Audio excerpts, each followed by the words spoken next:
आगामी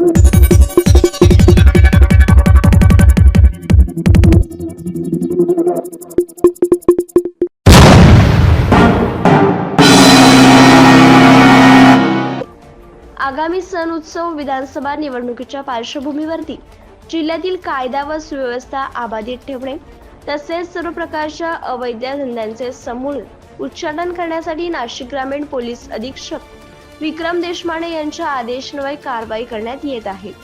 त्या अनुषंगाने स्थानिक गुन्हे शाखेच्या पथकाने दिनांक 12/9/2024 रोजी सायखेडा पोलीस ठाणे हद्दीतील चितेगाव फाटा परिसरात एका इसमावरती अवैधरित्या शस्त्र बाळगल्याप्रकरणी कारवाई केली आहे।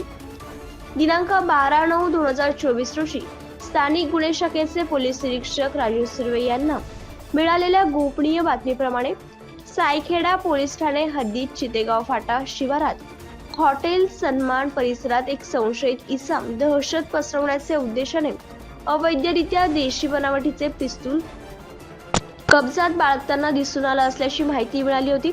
त्यानुसार स्थानिक गुन्हे शाखेच्या पथकाने चितेगाव फाटा हॉटेल सन्मान परिसरात सापळा रचून संशयित नामे किशोर दत्तू शिंदे यांस ताब्यात घेतले।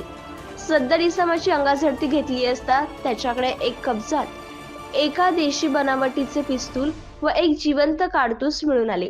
सदर इसम हा विनापरवाना बेकायदेशीररित्या घातक अग्निशस्त्र बाळगताना मिळून आला असून त्याच्या विरोधात सायखेडा पोलीस ठाणे येथे गुन्हा दाखल करण्यात आला आहे।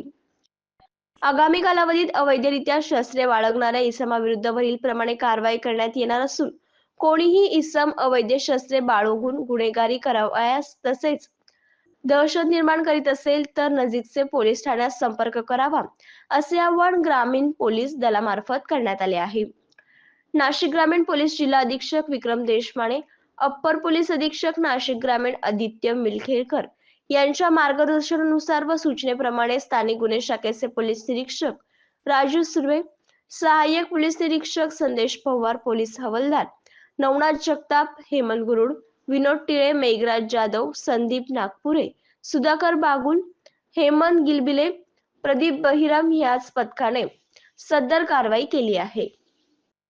स्टार लक्ष मराठी न्यूज साठी रफिक सय्यद।